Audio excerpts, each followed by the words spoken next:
Yeah.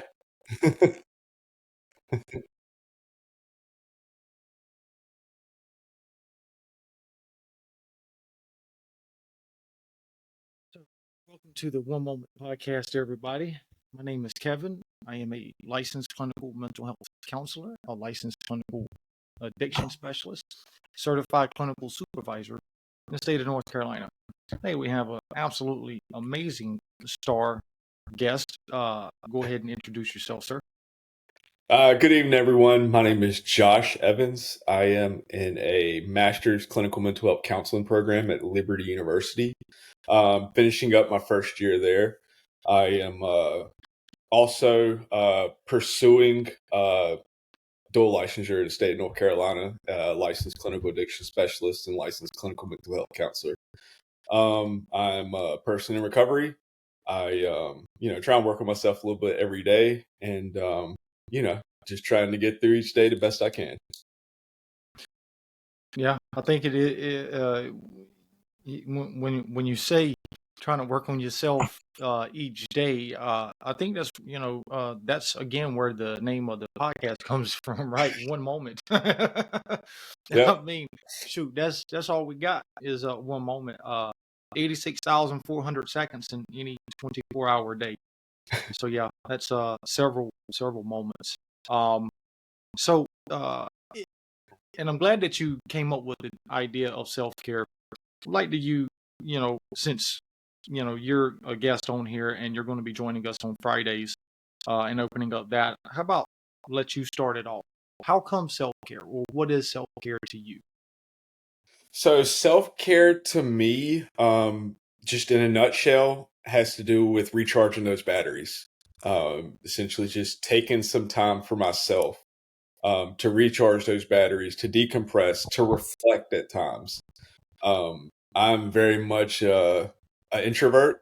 Um, I have my fiance joked with me one time, bought me a little pin. It was my social acceptance meter, and throughout the day, it just kind of dwindles down a little bit more, because it had a little thing that slid inside of it.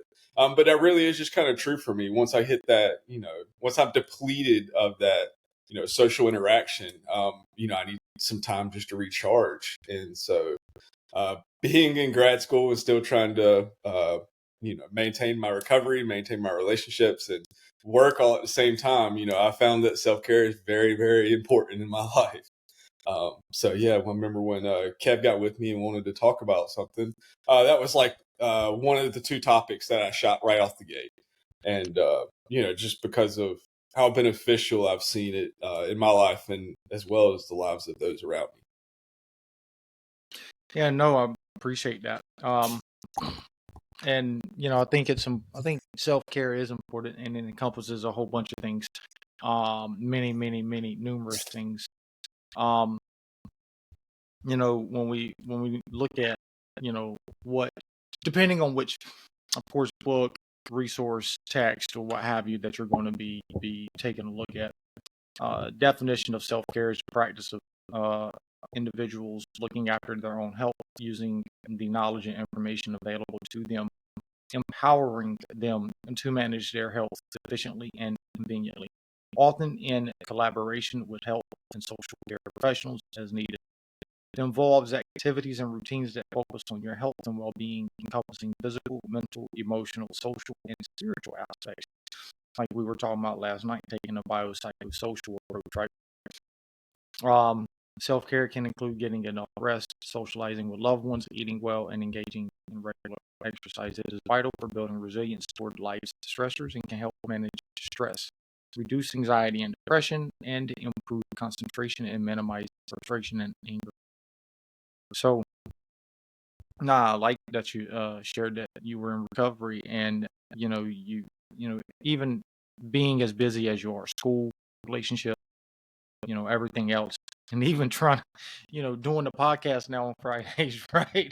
So, yeah, uh, the busy world we live in. Where do we get time for self? I think the answer for me is I have to make it. That's just the only answer I found, is I have to make it. Otherwise, I'll neglect it. That's just what I've kind of found to be true for myself. Oh yeah, no, What about 100%. you? No, 100%. Dude, I can easily neglect myself. Like it is one of those things that, I can easily forget to pray. I can easily forget to eat. I can easily forget a bunch of things because I'm so busy. Last couple of weeks, I'd say 2, 3 weeks, I've been really busy, like all day, every day when I'm not working, doing video editing, building advertisements together, getting them approved by our sponsors. Um, and we got one of the first ones that was just approved. I played it yesterday, but because it's officially approved now, I'm going to be playing it here in a moment. But yeah, like I have to remember, dude, take time away, do what you got to do, focus. So yeah, I am right there with you. Um, I can easily forget. I can forget to, you know, to get the haircut, and I can forget to do a bunch of things. And I neglect myself physically, mentally, emotionally, spiritually. Yeah, it's very funny because the old like saying that I always like plays in my mind is burning the fuse at both ends. And essentially it's gonna burn out. Um, you know, whether it's in a professional capacity, whether it's in a personal capacity.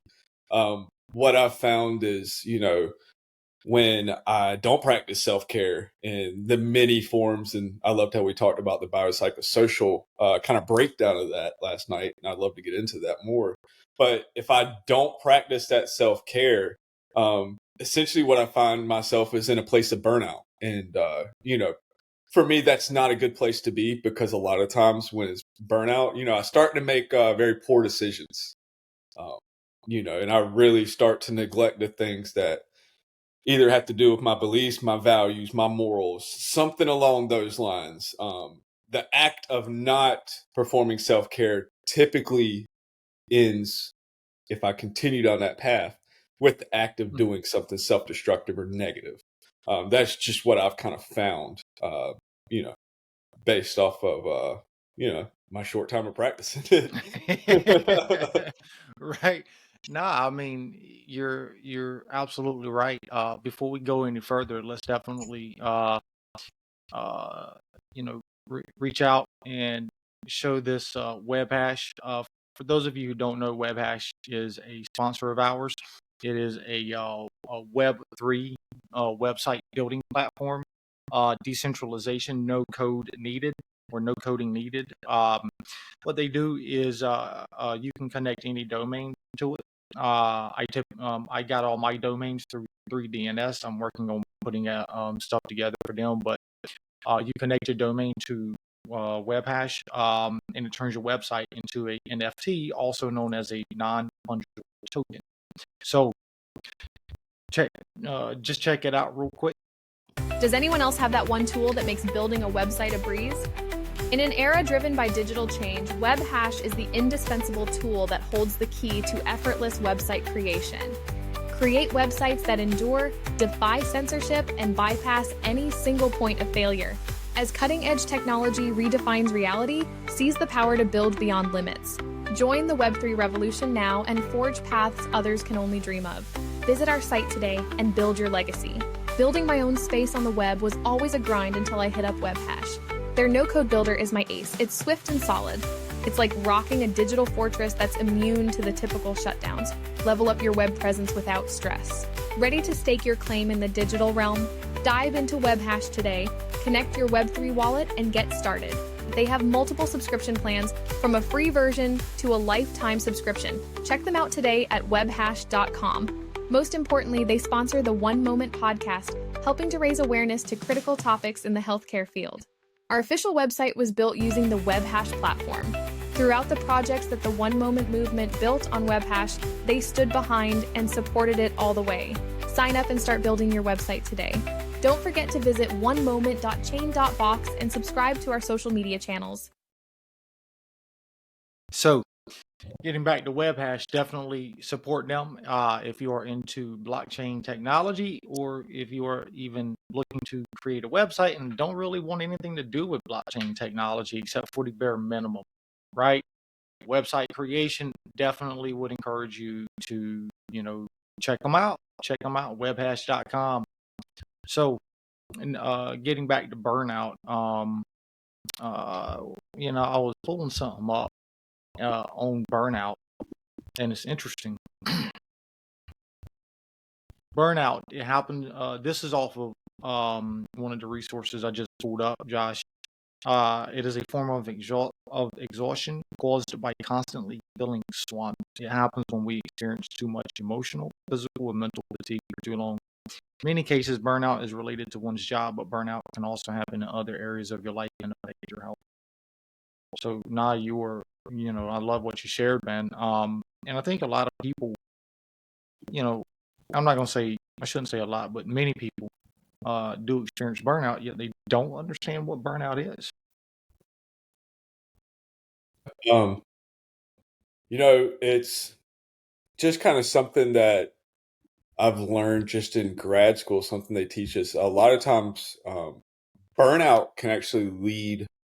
Um, sorry, let me see if I can pull it up real quick. Uh, so essentially, burnout. What I've learned and what they've taught me is burnout leads to impairment, and impairment is when you make those mistakes. That can be very costly, or can have a very negative consequence associated with it. So I think that's the important, um, you think about burnout, and you're like, okay, yeah, he's just burnt out, but what is that going to lead to? Um, you know, the next step is making a mistake that, could be something small or it could be something big.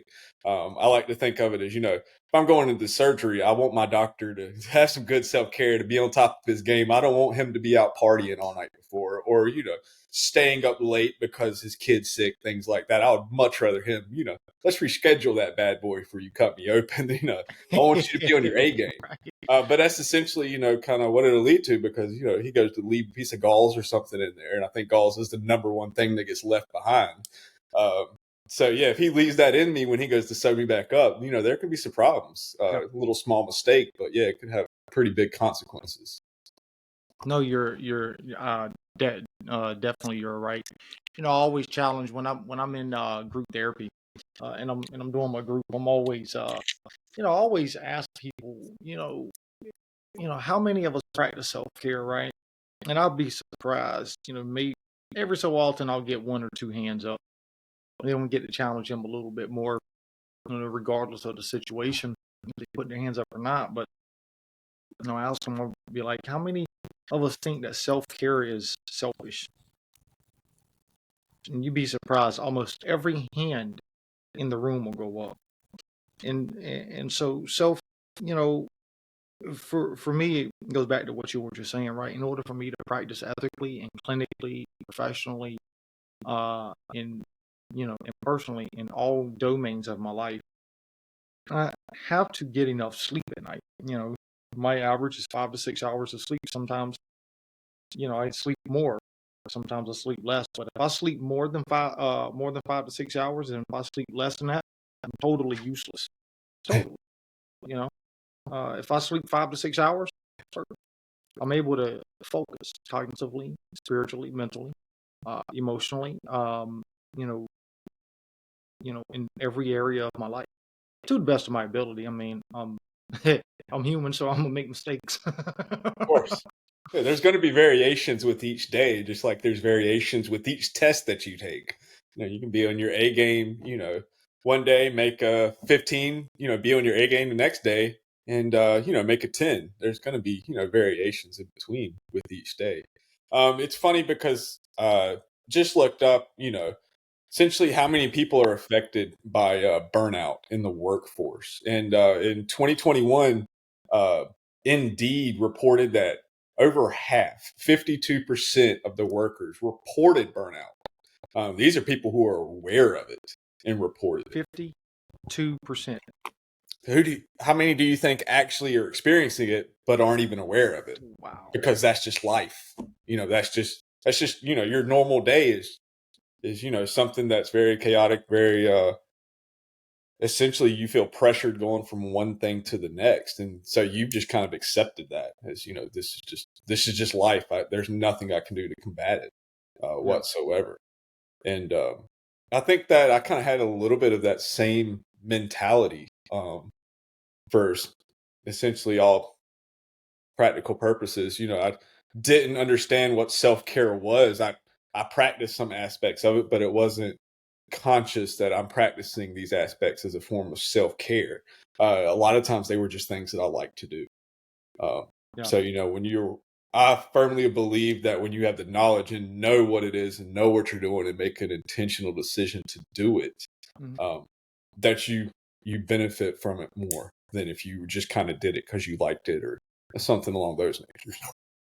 No, you're right. I didn't realize like traveling was a form of self care. I thought it was a form of just, as you said, it's just something I like to do, right? Going out and eating some of my favorite meals, I didn't realize that was also a form of self care. I didn't understand that at all. So, I remember one time I did experience uh, burnout in the field, and I was going through a lot. Man, I was, man, and I shouldn't say burnout in the field.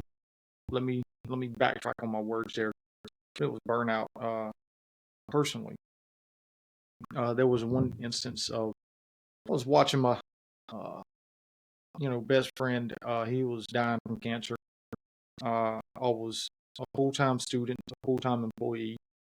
Um, and I was having to carry him back and forth to the hospital various times of the night. I was swamped, man. Like I was having to do research every day because it's a PhD program, right? I was in stats, so you can only imagine. Yeah, stats is no joke. So I'm carrying him back and forth to the hospital. I mean, this could be 3 in the morning, 2 in the morning, 8 at night. Like, just it didn't matter. Going back and forth from where he stayed at to Duke. Um, and so I was late on work, late on my homework every week. I mean, it's kind of hard to do homework when you're sitting there at Duke, you know, waiting for whatever to happen. So, and then ended up making me late for work. I mean, I was late and or missing work almost, I mean, multiple times a week. And looking back now, and also I was dealing with a medical uh, complication, which I didn't know how to handle then too, which I've gotten better with it. And I think we're on the right meds now, but it was dealing with all of those things and it was burnout. I didn't know that. Going in the midst of it, I didn't know it. I just knew that as you were saying, kind of, felt crazy in the moment, like hard to, get control of things. So you're right. Burnout is impairment in many different areas. Um, Now I didn't, do anything that was unethical or anything of that sort. That was, and I'm grateful for that. But that's where me, not taking care of myself put me at. And it, I had to go through therapy. I had to do a lot of different things. I had to reevaluate my job position at that time. I had to reevaluate a lot of different Something had to change. things. Right? Essentially, is what I'm hearing. Something had to change. Yeah. Right. No, 100%, 100%. Yeah, so when you're experiencing burnout, things have to change. I always teach from the idea that humans are like hot water heaters. If that pressure release valve isn't working correctly, what's the next step or what's the next move? No, you have to have that form of some form of outlet, to be able to function. You have to have appropriate outlets, appropriate, I mean, yeah.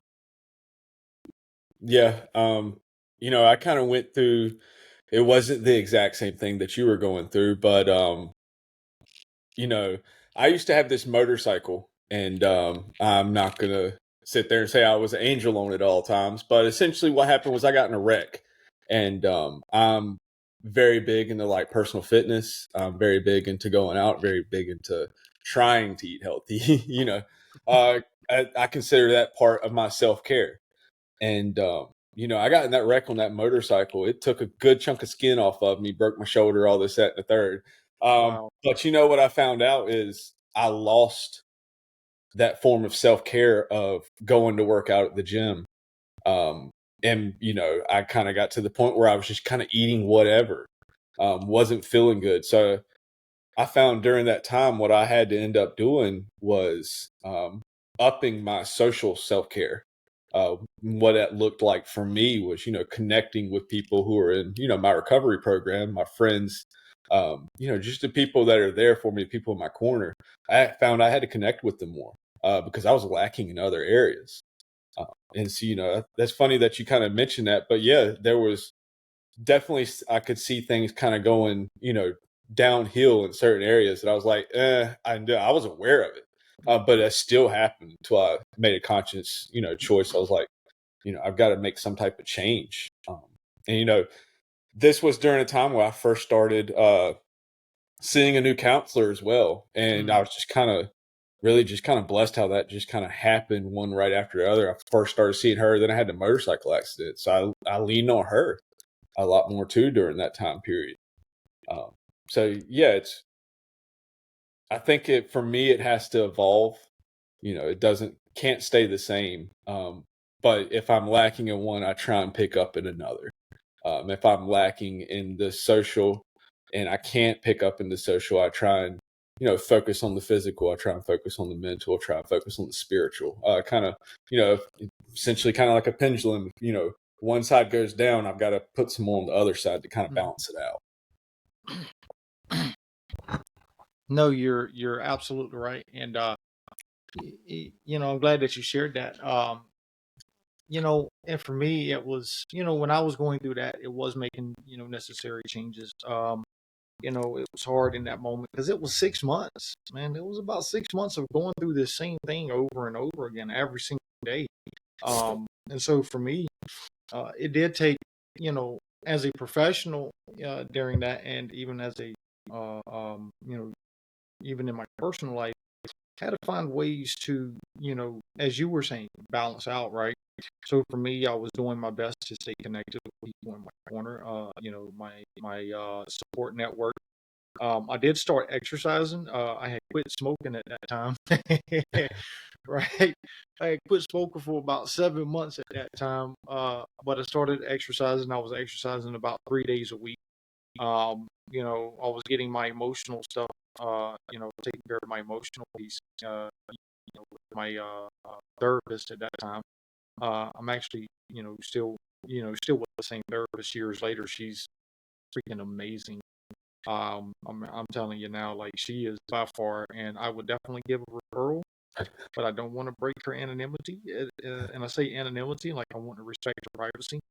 Um, but if you want to know who my therapist is, please email us at onemoment.llc@gmail.com. I would definitely tell you who my therapist is in the email.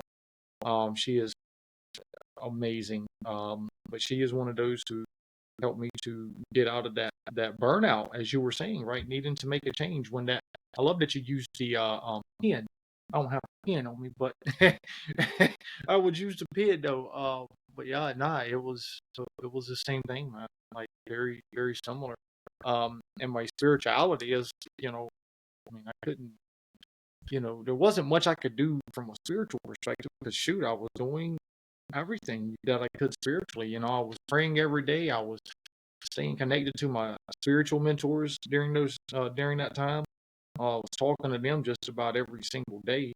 And even my therapist was, assessing me on my spiritual pieces, and I'm like, well, you know, I mean, there was nothing I could do, and I was lacking, as you said. I was, as you shared your experience, I was lacking severely and significantly.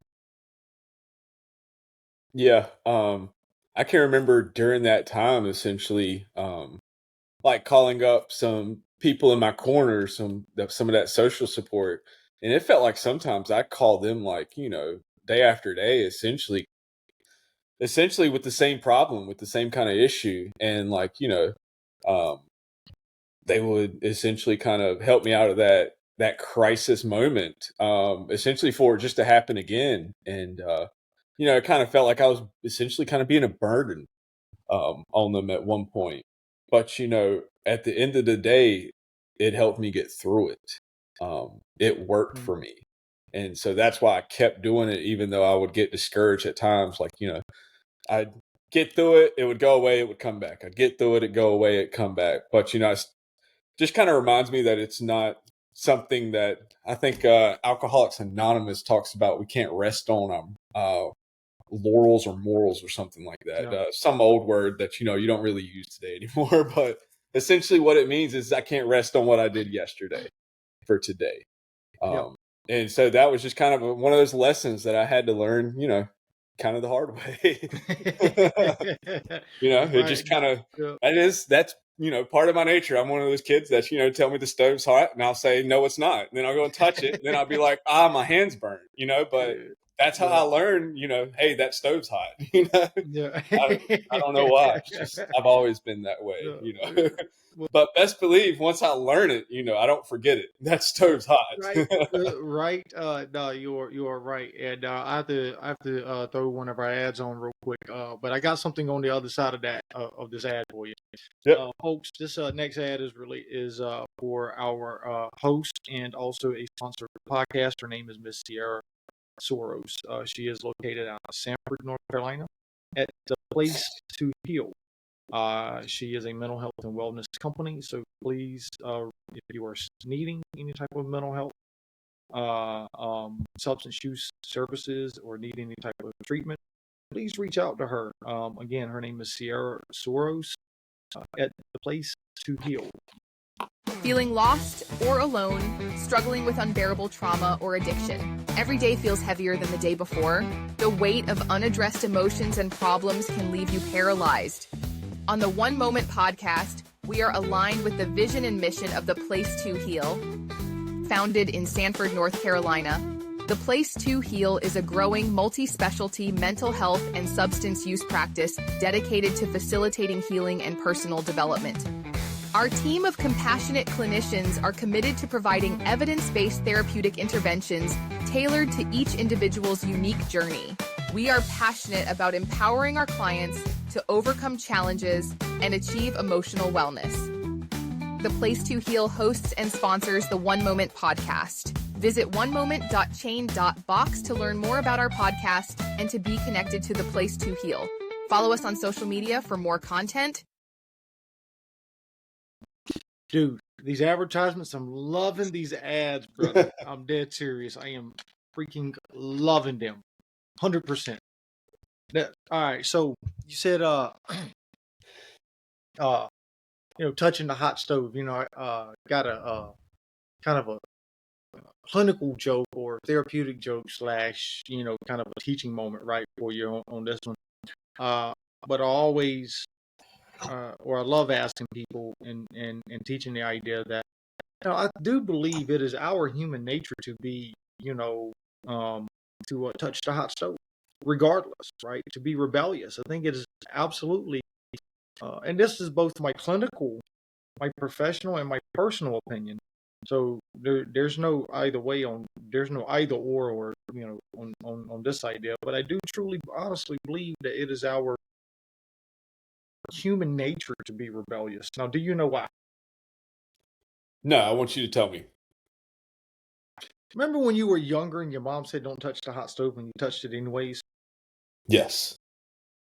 Okay. You know how do you have any speeding tickets? Many.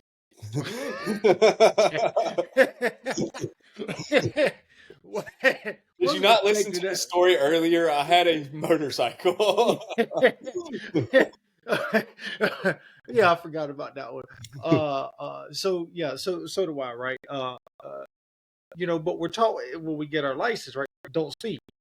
And I'm gonna tell Yes. you right now, I remember years ago I got caught. This was, man, I think I was about 18 at this time, 18 or 19. I got caught doing a buck 20 and a 55. So I was That's getting probably a it. jailable offense. Listen, this is before I became a therapist and all that. Okay, I still got a couple more. I think I've gotten 2 speeding tickets in the last 5 years. And but anyways, right? We're told when we go to get our license, don't speed or you're gonna lose your license, right? So I ask you those two things because it shows it gives evidence toward the idea that we are rebellious creatures by nature. We're told not to speed, we speed. We're told not to touch the hot stove, we touch it. It's almost like the old adage of, hold my beer, watch this type deal, right? Very much so. Yeah. Right. And so, Yeah. I mean, but that's just my experience with us being rebellious. And, I'm not saying it's true. I'm not saying that it's like that for everybody, for every one of us, but I think for a good portion. Yeah, many tickets. Yes. It's funny that you kind of break that down a little bit because one of the things that kind of came to mind was the difference between curiosity and rebellion, and I think it has to do more with like motives. But I wonder if there's been any studies on essentially, you know, which learns more, or which has lasting effects behind it. Um, I hey, look, I would rack up speeding tickets until until I got old enough to start having to pay for my own insurance, and Right. then I realized there's consequences behind it. Just the same way with touching that stove, like. I would touch it because, I was being rebellious, but, you burn your hand enough and you will stop touching the stove, Yeah. hopefully. When you touch the hot stove, when we touch the hot stove, enough times we learn. I used to when I became a clinical supervisor, I had a supervisor who would tell me every time I made a mistake, he'll be like, "Congratulations, good job," and I'm like, "Dude, congratulations for what?" And he'd say, "Oh well, you got another 14,762 mistakes before you catch up to me," and I'm like, "Really, dude?" So and then he said, told me one day he was like, "Make your mistakes loudly and proudly." Noted and understood. Noted and understood. And so, because you learn, Yeah, mistakes is how you learn. And I think that's how we get better with self care too. We learn from making mistakes. absolutely. I think what he was kind of sharing with you is, gain that experience loudly and proudly. Yeah. Because that's what I heard is, you're gaining more understanding about the field, whether it's, self-care about yourself, but gain that experience loudly and proudly. Yeah. Um, when it goes to talking about self-care and making those mistakes on a personal level, I'm very much of the mindset, uh, do what serves you, do what works essentially, Mhm. but be willing to try new things. Um, and kind of piggybacking off that a little bit, or going towards this direction a little bit, Mhm. um, me being an introvert, I very much like times of solitude where I can reflect. I can, reflect on my day, reflect on my actions, reflect on my feelings. A lot of times it ends up in meditation. Sometimes that ends up in me just watching TV and just kind of tuning out for a little bit, just kind of relaxing and resting. But what I learned was there's a difference between solitude and isolation. And I kind of had to figure out what that balance looked like, because while solitude was great for me, isolation wasn't. It was not good at all. And I'm going to the point where I'm neglecting myself again. Yeah. But I didn't realize that until essentially I tried it.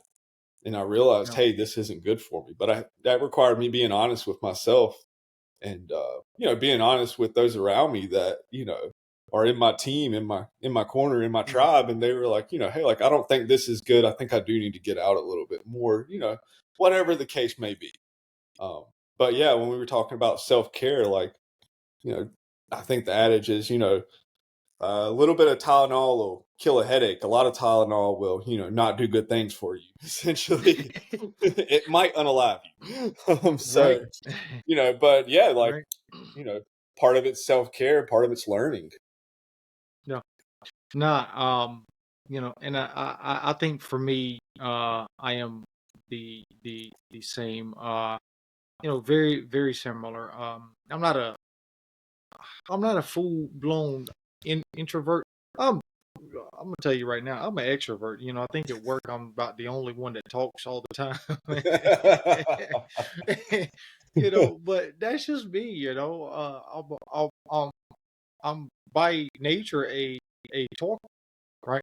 And so, but there's times though where I just want to be like, I just want to be me. Like, just leave me alone. I don't want to talk to anybody. I don't want to deal with anybody.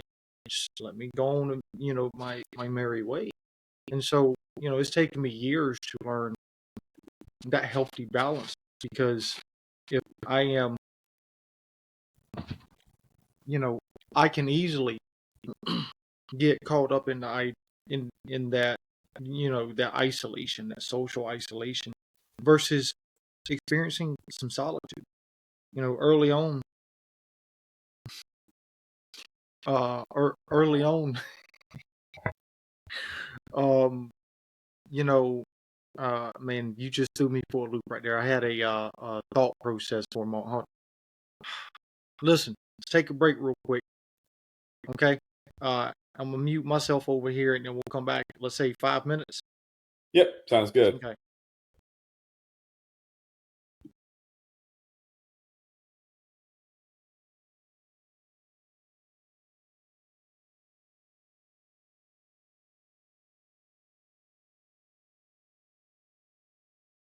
Have you ever felt unstoppable, like nothing could stand in your way? Sia's powerful lyrics in Unstoppable and reflections from Narcotics Anonymous's Just for Today inspire us to explore the choices we face in life. Nobody chooses their struggles with mental health or substance use, yet our decisions shape our paths. It's a journey filled with challenges, but also with opportunities for strength and resilience.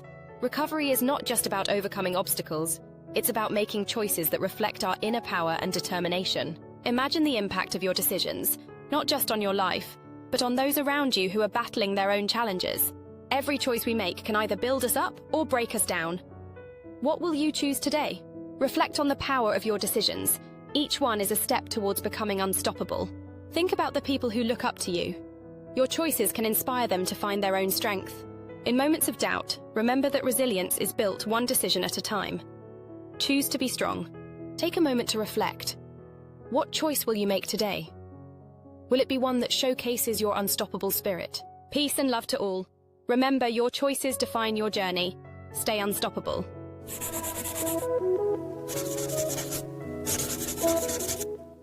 Have you ever felt like the world would be better off without you? You're not alone, and there's more to this feeling than you might think. New research reveals that suicidal thoughts and behaviors are unique to each individual, challenging the old belief that it's solely due to depression. When people are suicidal, they often believe they are a burden and that their absence would relieve others. They might see suicide as a solution to their overwhelming problems, feeling lost and unloved.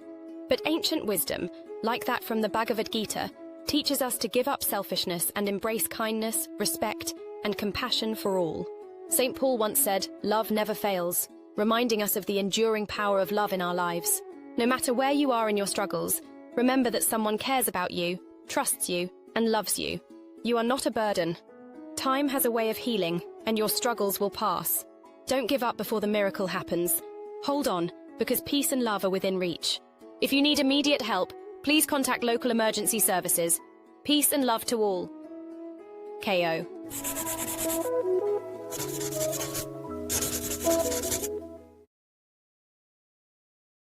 Does anyone else have that one moment where everything feels too overwhelming to handle? Fortunately, there are therapeutic resources where you will learn the skills necessary to bring clarity and focus amidst chaos, making everything feel manageable again. At Mindfully Me Counseling, we guide you towards clarity and calm with personalized therapy. Embrace your self-care today. Visit mindfullymecounselingpllc.com to learn more. We sponsor the One Moment podcast. They meet weekly to discuss critical topics related to mental health, raising awareness on various topics such as substance use, suicide, trauma, family, and more. Visit onemoment.chain.box to learn more about the podcast and to be connected to additional resources. Subscribe to their social media channels for more information.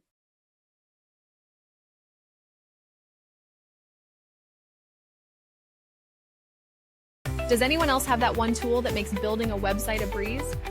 In an era driven by digital change, WebHash is the indispensable tool that holds the key to effortless website creation. Create websites that endure, defy censorship, and bypass any single point of failure. As cutting-edge technology redefines reality, seize the power to build beyond limits. Join the Web3 revolution now and forge paths others can only dream of. Visit our site today and build your legacy. Building my own space on the web was always a grind until I hit up WebHash. Their no-code builder is my ace. It's swift and solid. It's like rocking a digital fortress that's immune to the typical shutdowns. Level up your web presence without stress. Ready to stake your claim in the digital realm? Dive into WebHash today, connect your Web3 wallet, and get started. They have multiple subscription plans, from a free version to a lifetime subscription. Check them out today at webhash.com. Most importantly, they sponsor the One Moment podcast, helping to raise awareness to critical topics in the healthcare field. Our official website was built using the WebHash platform. Throughout the projects that the One Moment movement built on WebHash, they stood behind and supported it all the way. Sign up and start building your website today. Don't forget to visit onemoment.chain.box and subscribe to our social media channels.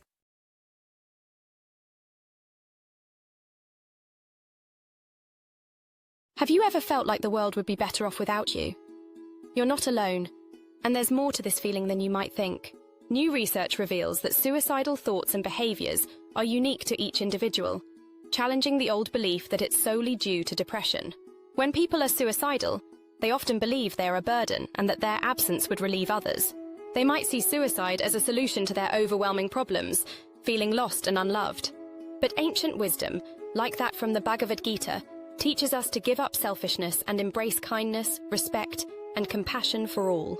St. Paul once said, "Love never fails," reminding us of the enduring power of love in our lives.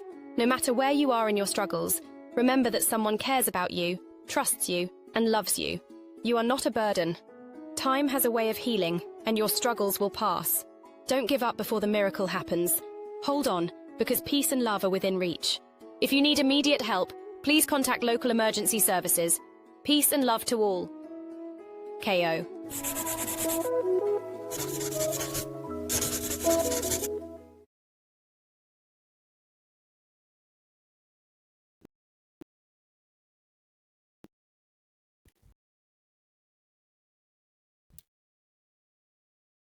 Can you hear me now? Yeah. Sweet. So yeah, I was playing some advertisements there, and I was looking for additional. I got about 3 or 4 more things that I wrote, so I just got to be able to find them. Articles that are turned into videos. I wrote about 4 or 5 articles, and Zirkles turned them into videos, which I extracted the files from the links itself. So that's what I was looking for. Okay, nice. Yeah, it's really nice to just be able to put that, straight on the video based off something that you wrote, and give you not only a audio but also a visual aspect to it. Yeah. No, definitely 100%. And here's an interesting thing. I don't know where my other 2 videos went. Dead serious. Yeah. I don't know. But it is what it is. Because like I say, I got about 2 or 3 of them on there. If I have to extract them again, I will. I just don't want to do that. So, getting back to what we were saying,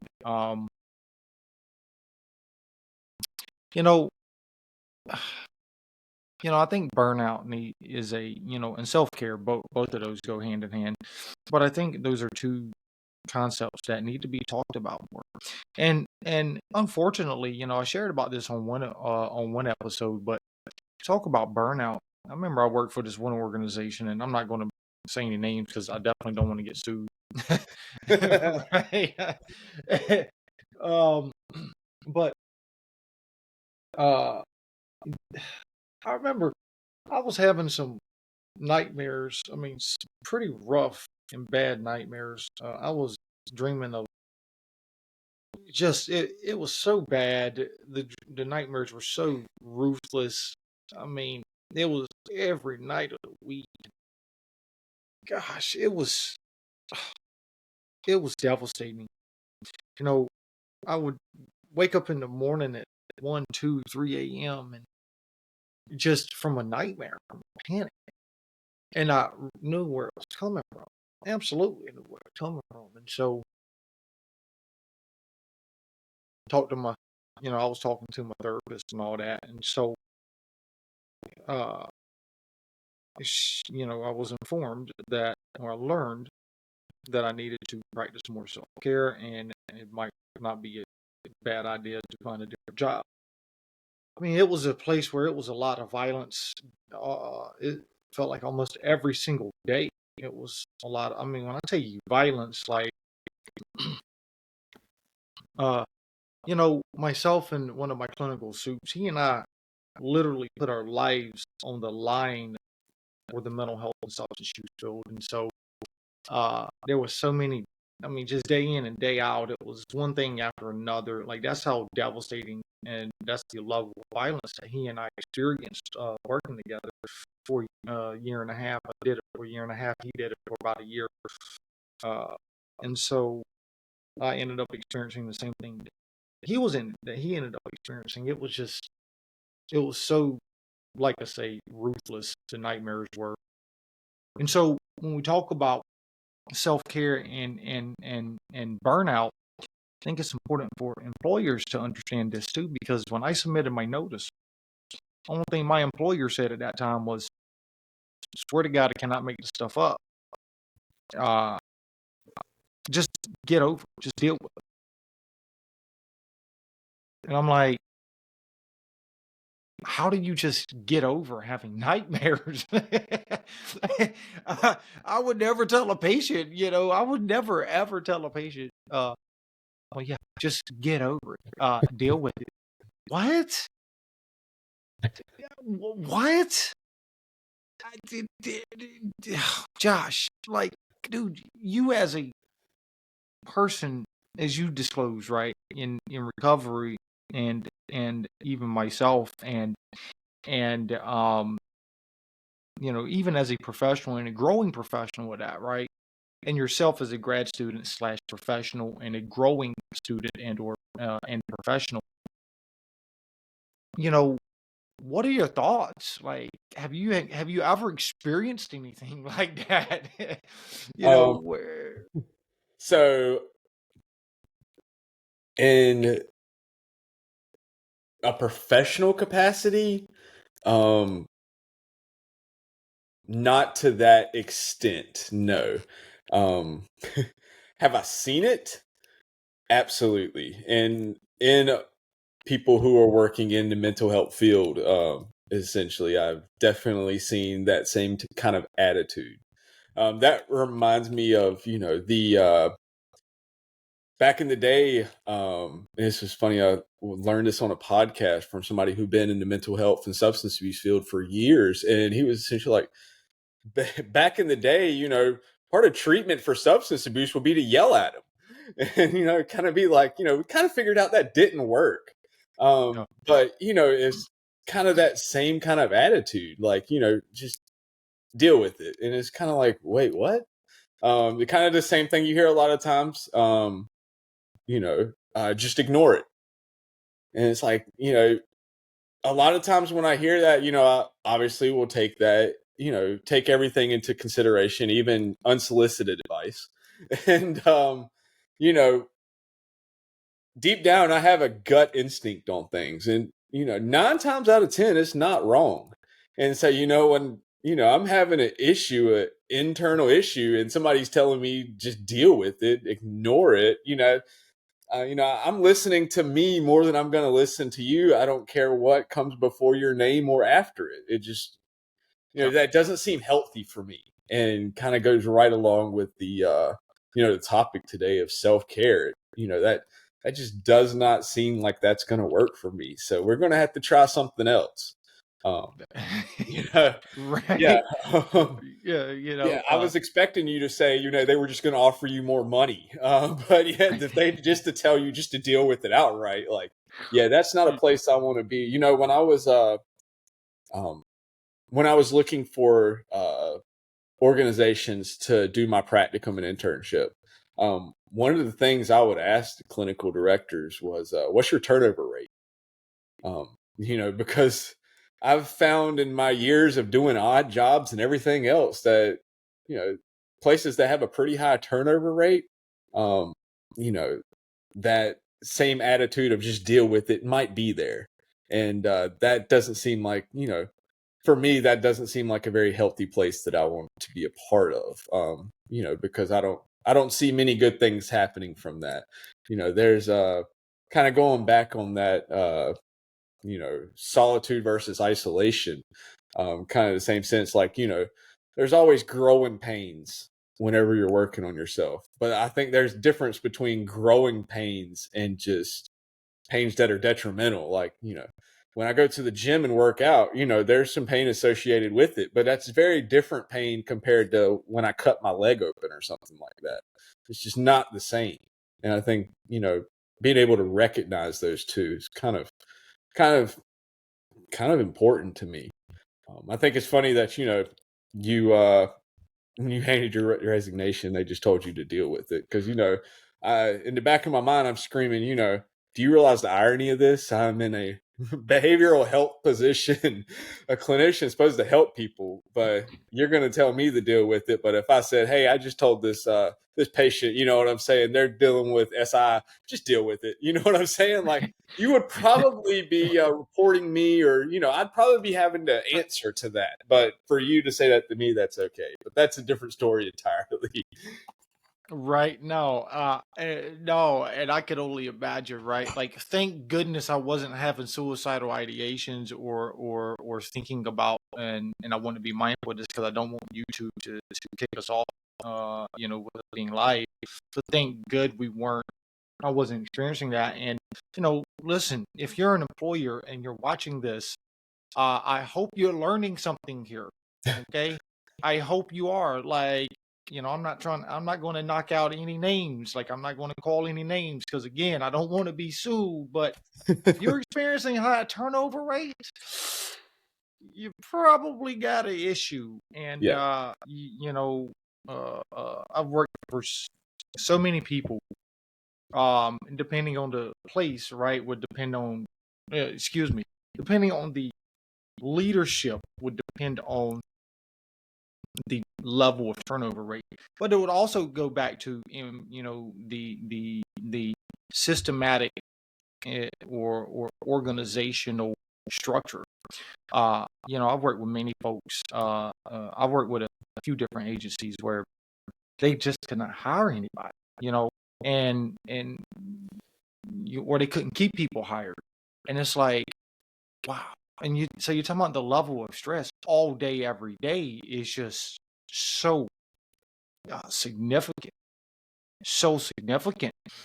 And so, yeah, burnout can happen easily. We can easily neglect ourselves in those types of environments, and I think it's important to realize that as not just a clinical supervisor, but even if I have an organization, I think it's important for me as HR, as a leader of some sort, to be aware of those things. Yeah. When I think about, some of the models of change, one of the stages is becoming aware of the issue. That's how you bring about change with anything. Yeah. Not only addiction, but, just burnout, really anything. If you're not aware of it, the chances of you, making lasting change is I'm not going to say it's, low, but it's probably not great either.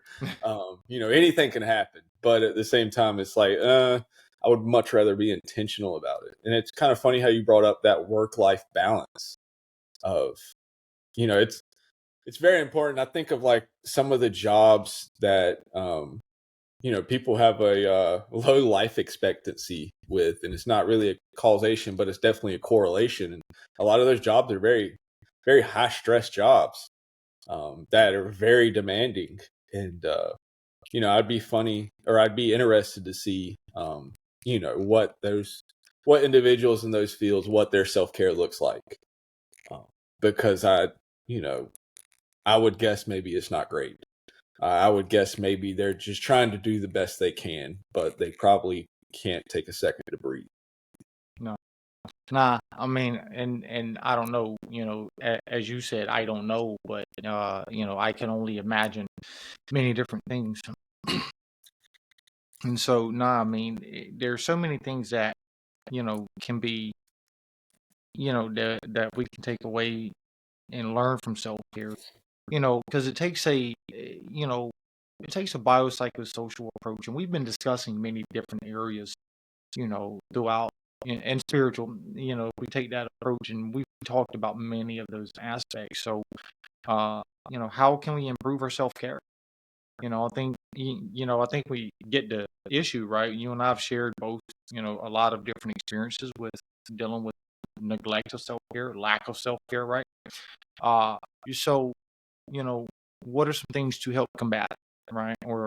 And not just help combat it, but maybe to even prevent it from happening, prevent lack of self-care from happening, or prevent burnout from happening. Yeah. When I first started grad school in the counseling field, they were introducing me to this wellness model. And, I'd never heard of it. I'd heard of the medical model, which is, has more to do with symptom management, but I never really heard of the wellness model. I asked my fiance, who's also in the healthcare field, and she was like, essentially saying like, I've never heard of that in my life, essentially, because she's been trained off the wellness model. But I think that very much, or she's been trained off the medical model, sorry. No. But I think that very much is key, and is something that we're just kind of taught is, let's do those little bit of things to boost it now before it becomes an issue. Let's make a habit to practice those things now before it becomes an issue where we're just flat up in burnout, teetering on the line of impairment. Before it becomes an issue. It's like learning breathing techniques. If I practice those when I'm not having an anxiety attack, or panic attack, or for whatever reason, if I'm not stressed out and I'm practicing those under baseline conditions, I'm probably going to they're probably going to be a lot more beneficial to me during those times where I actually need them, because I've been practicing them for quite a while. Like, I wouldn't, if I played basketball, I wouldn't go out and try and my first game be an NBA game, because it probably wouldn't end too well. I want to practice, on in the off season, during practice on 4 o'clock on a Tuesday afternoon with a coach and some other guys. You know what I'm saying? Right. Versus, Saturday night at 9 at, Laker Stadium or something like that. It's probably not the place I want to try it. I want to first try that. No, I definitely agree, because as you were saying something, that just took me back to in my thought processes, right? Learned years ago, early on, this is probably 12, 13 years ago now. And then also I learned, and I think even as a practicing therapist, right? When this is what I help patients understand, was consistency and persistency, right? If we sit there and practice, right? Practice daily, all these things that we're going through, consistency and persistency. So I look at recovery, whether it be from substance use or mental health, or whatever, right? Recovery from anything, as look at it from the principles of consistency and persistence. But what do I mean by that, right? So getting aside from politics, as far as the Super Bowl is concerned, right? Imagining that it's not truly rigged, like a lot of people think. Um, uh, the question I always ask is how the Super Bowl won? It's won Monday through Saturday on the practice field. We might not need, we pay for insurance every single day, but we might not ever use it for 5 years, right? Well, the same thing with recovery, right? Like we have to put into our insurance, right? We have to practice the football game every single day because there's going to come a day in time that we truly are going to need to practice these principles, and it's only through consistency and persistency do we get to that point in our lives where we're able to do that. So, I think that, really, goes back into being willing, engaging in social behaviors, and being willing. Yeah. It's interesting that you talk about that and equate, winning the Super Bowl is done Monday through Friday. And the thing that kind of came to me was when it comes to my mental health, um, what I'm doing is building resiliency for those times like you talked about when I do need to practice whatever tool it is that I have in my toolbox. Yeah. And so, yeah, that's why I think it's very important that, you do that and you build up that resiliency uh, towards those times when you actually need them. Yeah. Because, yeah, like I said, I'm sure those guys, Monday through Friday, they train and they train hard, but, that pressure, if, they train and they fail, they can get right back up and keep training again because, the stakes are low. But when the stakes are high, it can be a lot more costly. Yeah. No, 100%. 100%. And so, and that's just part of that, part of those protective factors to help us practice, prevent burnout from happening, things like that. And then I know we were talking last night about being willing to try new activities. So, uh, give me a second, dog.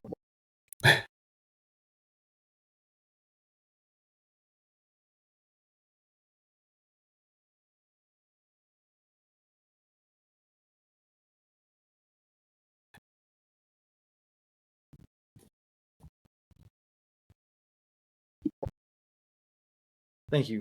Dog likes to bark at everything, even if an 18-wheeler's 20 miles away.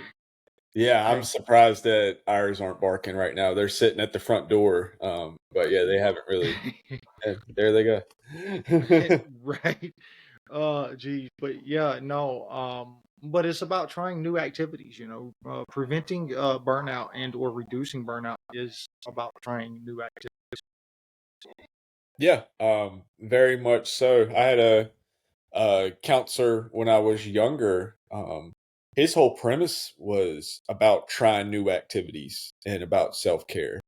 And the benefits that you get from trying a new activity and keeping the things that served you, keeping the things that you like. And also, his premise was you always keep, you build up the tools in the toolbox, but you always go out trying to look for a new tool at Lowe's or whatever. See if you like it. If not, you return it, try something else Mhm. essentially.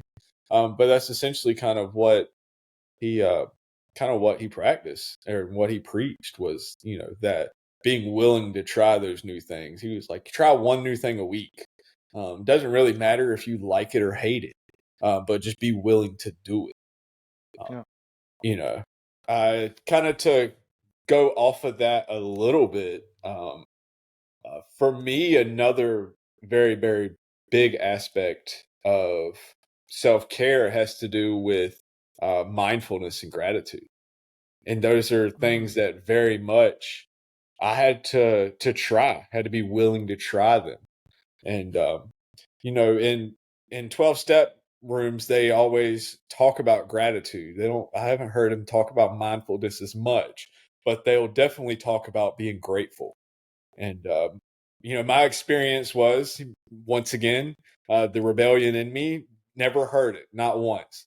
But I was listening to Steve Harvey on one day on one of his podcasts that he did, or one of, he gives talks before the Steve Harvey show, or at least he did. I don't know if he still does, but he gave talks, and one day the talk was on gratitude. And essentially what he said was, if you want to have a good day, he was like, be grateful. He was like, if you want to have a bad day, compare yourself to what everybody else has. Compare. He was like, you'll never be happy. You'll never have a good day comparing. Because, there's always going to be the other side of the fence. There's always going to be the grass is greener on the other side, or at least it appears to be. But, when you're grateful for what you do have, the impacts can be great. Sorry. I think UPS is here. I'm waiting No, for them to show up. yeah, no, gratitude and mindfulness, practicing either or, I think is a huge, something that we could definitely do.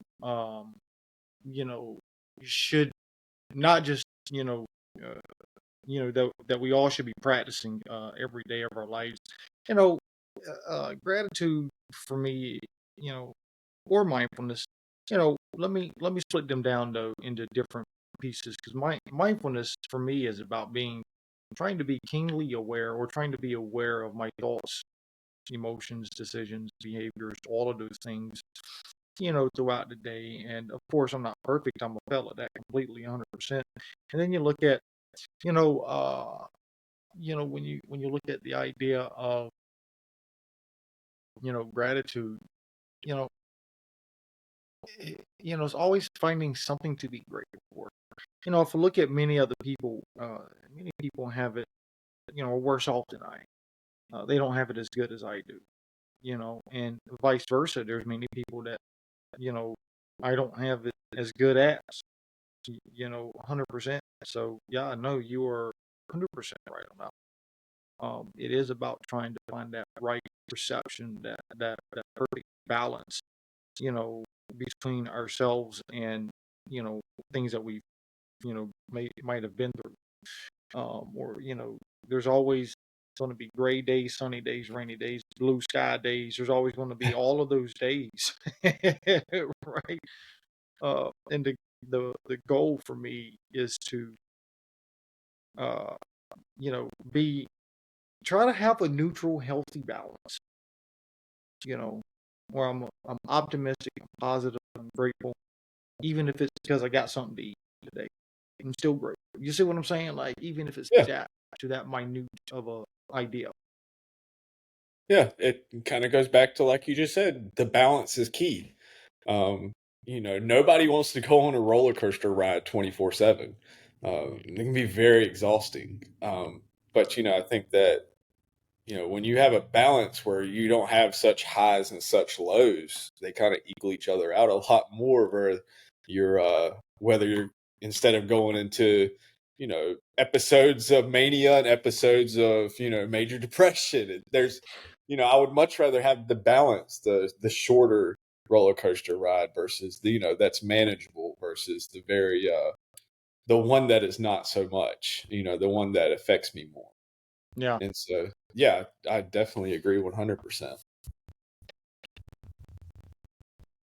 I'm looking for something right now. But it really, if I can find it, if I can find it. But it speaks a lot, and I might have to play it on a different one. Um, on a different one. I might have to, but it is essentially it's a video. If nobody's ever heard it, and do you are you aware of Ricky and the Boss? Yes, I've heard Yeah, of 'em. yeah. So look, I was trying to find the episode for them. And I think we should be able to play it without being sued, right? Because we're not taking the rights to it or not. Like we're just, but there's an episode though that they play, And, we were talking about last night when we were going over everything today, trying to prepare anyways, right? And I know we've gone completely way off topic on a lot of different things, but really kind of, it's not even off topic because it's really about everything we've shared about goes hand in hand with everything that we've been, that we prepared for last night and even throughout the discussion. But there's an episode they have and it talks about taking a vacation, right? Like, and I am of the belief that regardless of the situation, and this is my own advice, again, neglect of self, right? Like this is where I need to improve in my own self. But if something were to happen to me today, God forbid, right? Wherever I'm working at, they're going to have my job posted within the end of the week. That's regardless. And that's not that they, it's not that, it's anything against me. It goes back to the fact that they have a position they have to fill, right?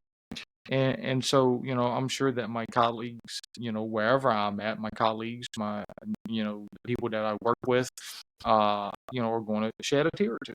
Maybe they won't. I don't know. That's neither here nor there. But I share that, right? And because Ricky and the Boss really speaks highly on the need to take self-care, right? On the need to,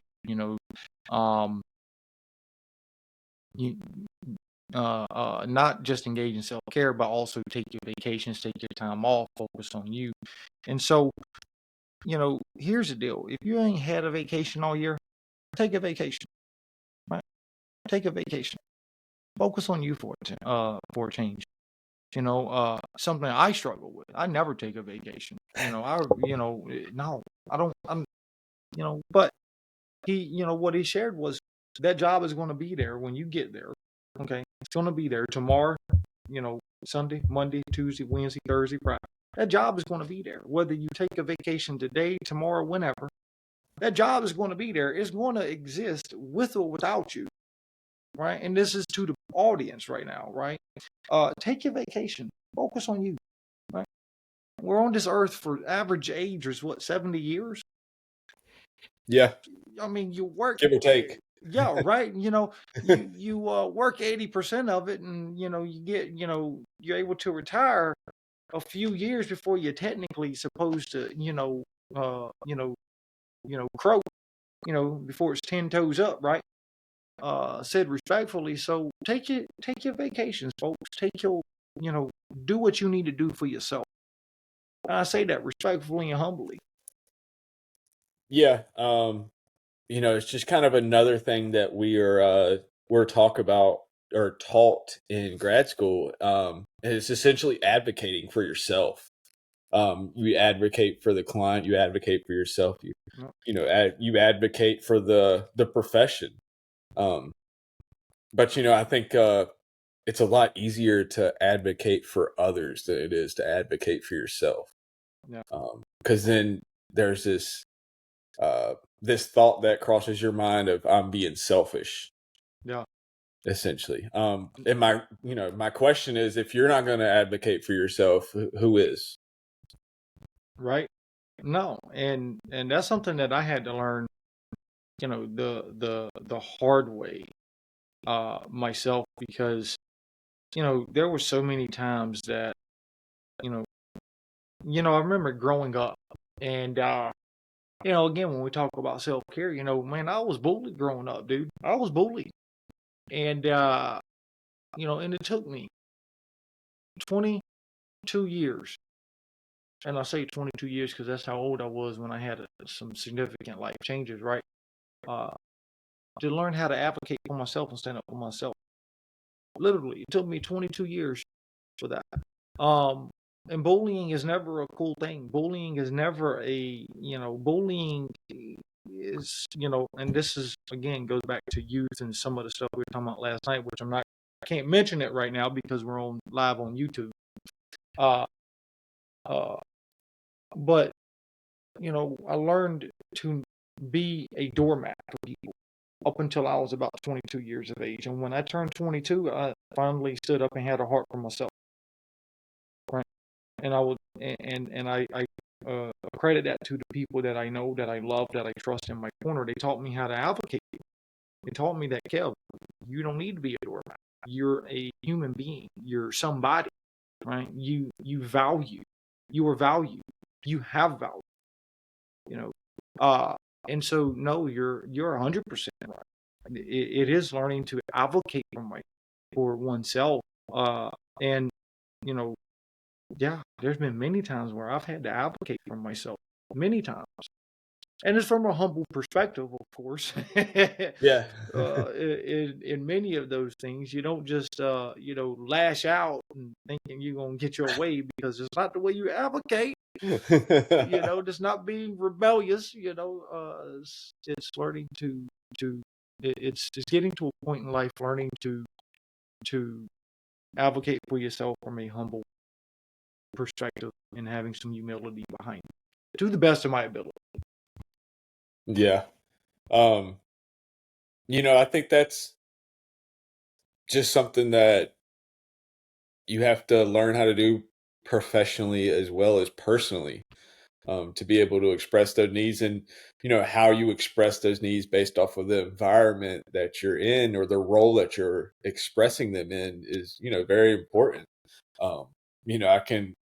I can remember of a time when I was needing to advocate for myself in my work environment, and I was very worried, because I was essentially operating, or my mind was operating off fear of what if this, what if that, what if I say this and they say, well, no, we just don't need you no more, essentially.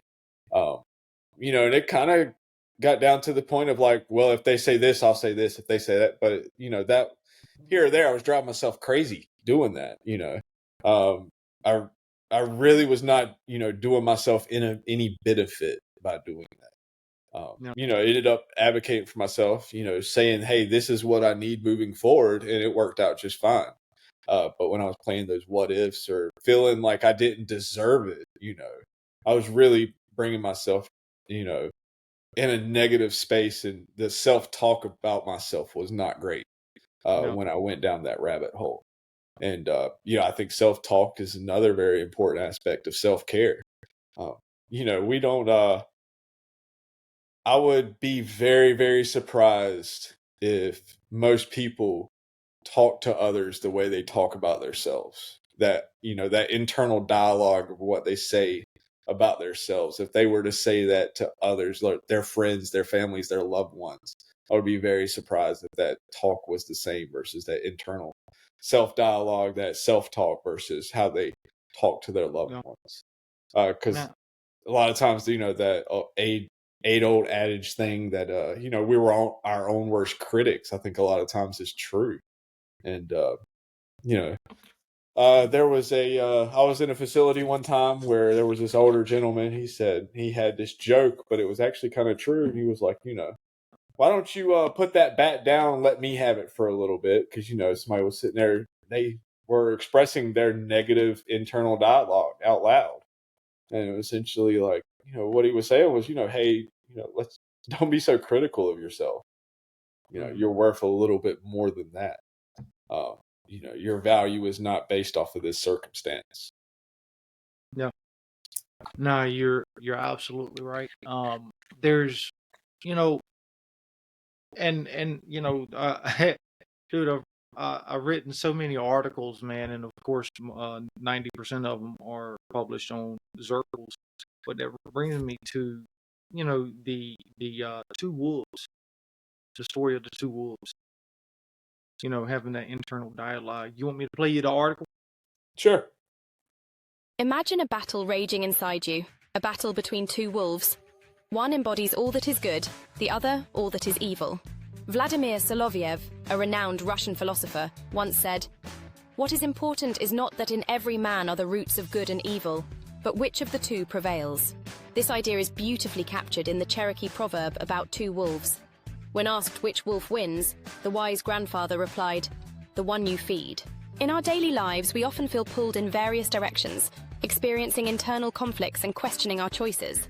These ideologies remind us to focus on doing what's right, to feed the good wolf within us. Feeding the good wolf means nurturing qualities like love, honesty, honor, integrity, respect, dignity, loyalty, and trust. Every day presents a new challenge. Which wolf will you feed today? Tomorrow? Next week? Next year? The choice is yours, and it shapes who you become. Will you let the good wolf prevail? Remember, the wolf you feed determines the path you walk and the person you grow into. So, as you close your eyes tonight, ask yourself, which wolf will you feed? Good night, family. KO.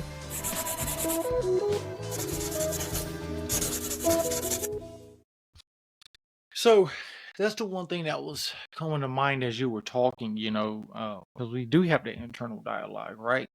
And um, I think it's a lot of self care. Not at least for me, anyways. Let me keep it for myself. Goes to learning how to deal with that. Deal with that internal dialogue and work on the internal dialogue, and hopefully reduce those thought processes. Does that make sense? Yeah, absolutely. Because it goes off to kind of a little bit of what they were talking about in the video of, you feed either positive things in your life or you feed negative things in your life. But either way, something's getting fed, something's growing. Um, so yeah, it's very much, I love positive psychology. I love the basis of it. And I equate that a lot to things like gratitude, mindfulness, especially gratitude. But it's very much those aspects have been, very apparent in my life once I practiced them and I was Okay. willing to practice them. Got to be willing. I think that there's three things I could take away from today's video, right? Or today's show. Willingness, persistency, and consistency. Those three things. Outside of that, right? For me anyways, without those three principles, like I'm done for. I'm a neglect self. I Yeah. am I am taking the ship off the end of the world here. All right, like it's gonna be a hurricane, and I mean it's gonna be complete devastation throughout the whole world. That's just been my experience. So no, you're absolutely right. I have to have that self care. I have to.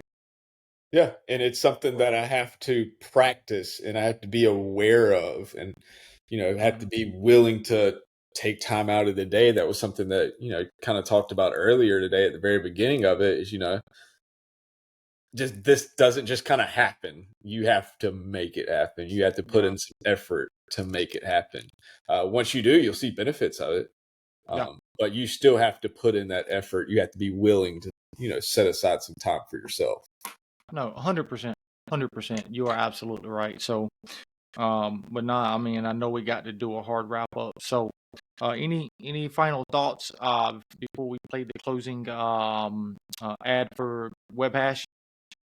Um, you know, I very much like that resilience factor that it brings in when you practice these things when they are when the stakes aren't so high. And yeah, I always go back to gratitude and mindfulness no matter what. I could talk about it all day. Right. But yeah, that's the big thing to me is that the resilience factor that it brings when you Yeah. practice it consistently.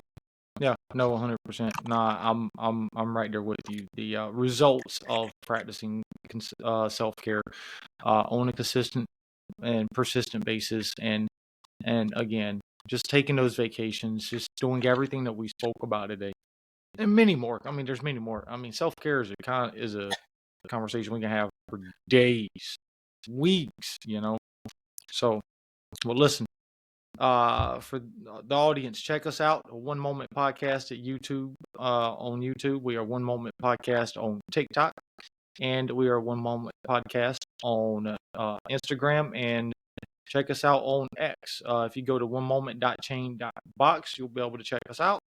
Um, give play the advertisement for WebHash. Again, WebHash is a Web3 platform where you get to create websites. It's very easy to use their platform. You connect your decentralized or centralized wallet, such as Coinbase, MetaMask, anything there to it, and it turns your website into a NFT. So thank you for tuning in. And Does anyone else have that one tool that makes building a website a breeze? In an era driven by digital change, WebHash is the indispensable tool that holds the key to effortless website creation. Create websites that endure, defy censorship, and bypass any single point of failure. As cutting-edge technology redefines reality, seize the power to build beyond limits. Join the Web3 revolution now and forge paths others can only dream of. Visit our site today and build your legacy. Building my own space on the web was always a grind until I hit up WebHash. Their no-code builder is my ace. It's swift and solid. It's like rocking a digital fortress that's immune to the typical shutdowns. Level up your web presence without stress. Ready to stake your claim in the digital realm? Dive into WebHash today, connect your Web3 wallet, and get started. They have multiple subscription plans, from a free version to a lifetime subscription. Check them out today at webhash.com. Most importantly, they sponsor the One Moment podcast, helping to raise awareness to critical topics in the healthcare field. Our official website was built using the WebHash platform. Throughout the projects that the One Moment movement built on WebHash, they stood behind and supported it all the way. Sign up and start building your website today. Don't forget to visit onemoment.chain.box and subscribe to our social media channels. Imagine a day where fatigue doesn't stand a chance, where clarity perks up your focus as the clock ticks on. Discover W Energy, the drink that transforms ordinary moments into opportunities. With no sugar and flavors that feel like gourmet art, each sip stirs your senses, readying you for greatness. W Energy is a focus energy drink that contains no sugar and is available in a variety of unique flavors. Their coffee fruit cherry extract is the star of the show. This ingredient is what makes W unique and helps to provide smooth and effective focus and energy, making it perfect for anyone who needs to conquer a task. W flavors are created with one goal in mind: to taste unlike any other beverage. We combine bold and unique flavor combinations to craft an experience for your tongue with each sip. W achieves its smooth, effective focus with a high-end tasting experience while using no sugar, no fillers, and no artificial color or dyes. Every product they create follows the same philosophy: be effective, be clean, and taste as good as nature will allow. Use promo code OneMoment to enjoy 10% off their products. And most importantly, they sponsor the One Moment podcast. They are helping to raise awareness of mental health, substance use, suicide, and much more around the world, seeking to make a global impact, reducing stigmas and changing lives one moment at a time. Visit onemoment.chain.box to learn more about our podcast. Follow us on our social media channels for more information and to stay up to date with our episodes.